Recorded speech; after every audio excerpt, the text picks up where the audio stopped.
Olá, pessoal, tudo bem? Eu sou a Marta, também professora de História do IFMG Campus Betim, e hoje a gente vai discutir com vocês uma questão sobre o Império Romano, dentro daquela organização que a gente falou para vocês na última questão que a gente gravou, né? Que a gente vai gravar agora algumas questões temáticas. Então, hoje a gente vai gravar mais uma questão sobre Roma.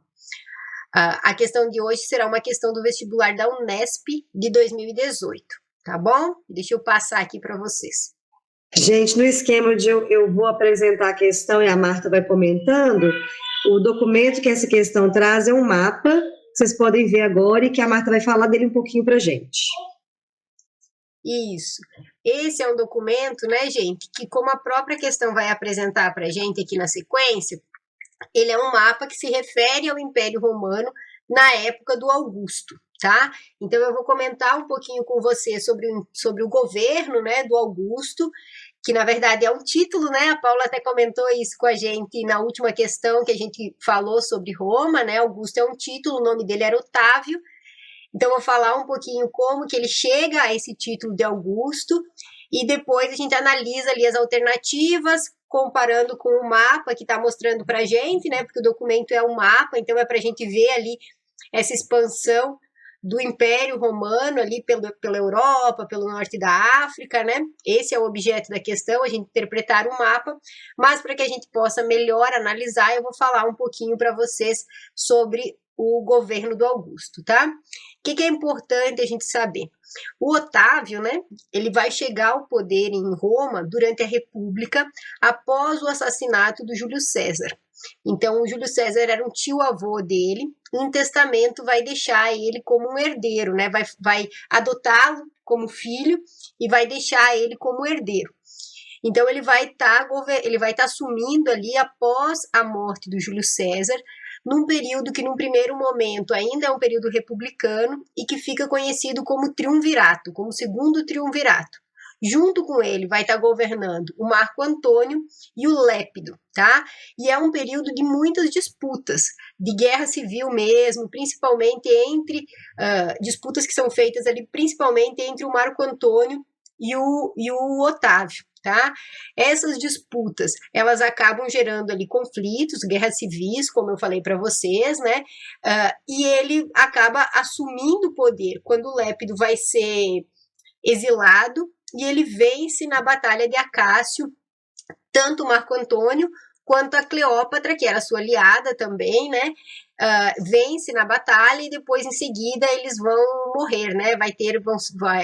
Tanto a Cleópatra quanto o Marco Antônio vão se suicidar, e ele então consolida o poder na figura dele, tá? Aí é após essa vitória na Batalha de Acácio que ele vai começar a concentrar cada vez mais o poder, vai ganhando títulos do Senado e também do povo, né? Ele vai ser ali tem uma representação no triunvirato da plebe, ele ganha esse título de Augusto, né? Então ele vai concentrando poderes, esse poder se consolida também pelas riquezas pessoais dele e pela formação ali de alianças, de clientela, né, que ele vai estabelecendo. Então ele vai cada vez consolidando mais o poder. E daí por mais que ele mantenha, né, uma aparência ali dessas estruturas da República Romana, como mantém o Senado, né? Mas os historiadores consideram ele como o primeiro imperador dessa fase, então, do fim da República e do início do Império Romano, tá? E ele vai ter um governo após, né, consolidar e concentrar os poderes na mão dele. Ele tem um governo que tem uma expansão grande, né? O que a gente vê ali no mapa, é o que o mapa está mostrando para a gente. Então ele vai continuar, não é ele que inicia, né? Mas ele continua com essa expansão do Império Romano, principalmente ali na África, ele conquista o Egito, e também na Europa, ali na Germânia, né? Até estava organizando a questão aqui, lembrei que na outra questão que a gente corrigiu, né? Que a gente comentou com vocês, tinha um mosaico que falava sobre as lutas dos gladiadores e que é encontrado, né? Hoje fica na Alemanha, porque faz parte desse processo, né, da expansão ali pela Germânia também, nessa fase do Otávio Augusto, do Augustus, tá?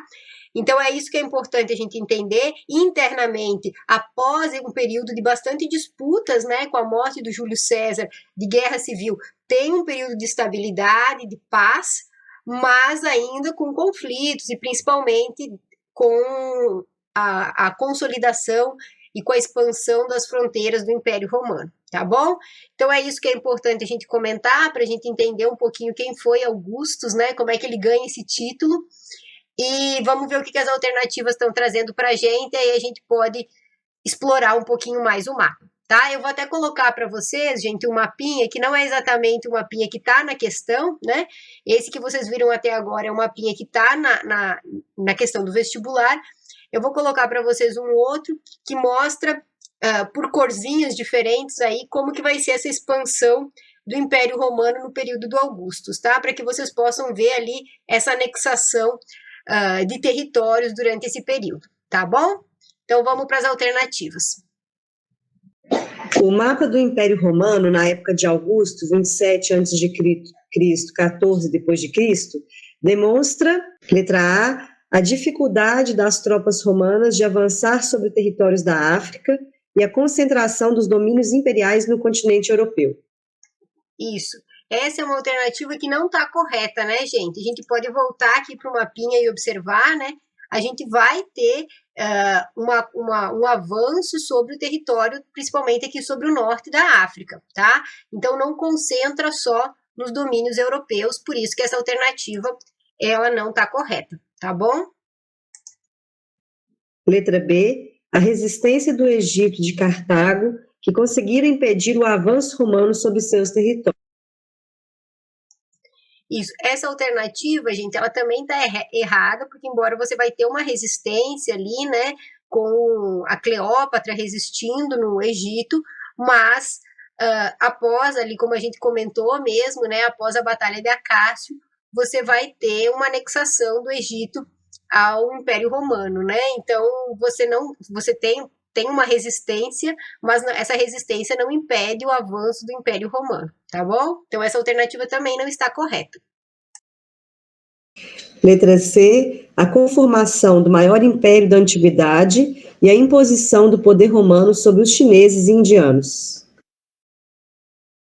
Isso. Essa alternativa ela foge bastante, né, gente? Porque por mais que ali, até na alternativa B, né, eu comentei para vocês ali sobre a Batalha de Acácio, mas mesmo que vocês não soubessem isso, né, gente, a gente está aqui para adquirir mais conhecimento, mas mesmo se vocês fossem tentar resolver só observando o mapa, vocês iam conseguir eliminar a letra B, porque ali mostra, né, a expansão do Império Romano sobre o Egito, sobre o território, mostra Alexandria ali, e concentra nessa parte. Então, essa alternativa, se a gente conseguir excluir também, só analisando o mapinha, né? Porque se ele está mostrando para a gente a expansão do território romano nesse período, ele não está chegando na China e na Índia, tá?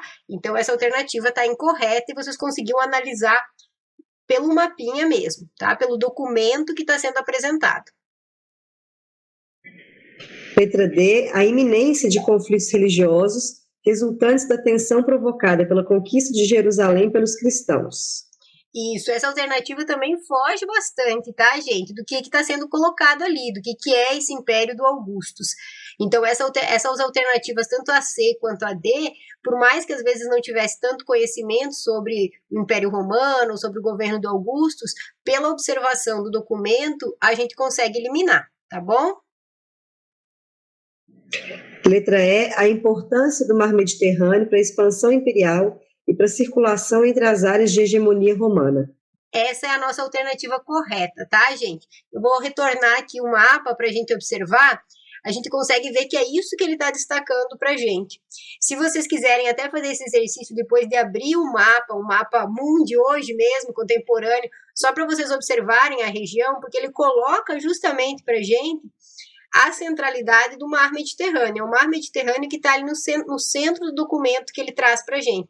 Porque ele já traz essa reflexão para a gente ver como que o domínio do Império Romano vai se expandindo para a região ali de fronteira do mar Mediterrâneo. Então, mostrando a importância para que vai ser para tropas, para circulação de mercadorias, para o controle, né? Então, o que ele está mostrando para a gente é que para a expansão, para a consolidação desse Império Romano, desses territórios, o mar Mediterrâneo,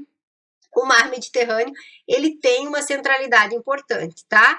E o documento, inclusive, faz, né, esse deslocamento de colocar para a gente ali no centro o mar Mediterrâneo, já trazendo o nosso olhar para essa centralidade, para ver, então, como que esse império se consolida, né, suas terras, seus territórios ao longo ali das fronteiras, né, dos limites do mar Mediterrâneo, tá bom? Então, é isso que ele quer que a gente pense, que a gente reflita, né, que tinha essa importância mesmo para navegação, para circulação, tá bom?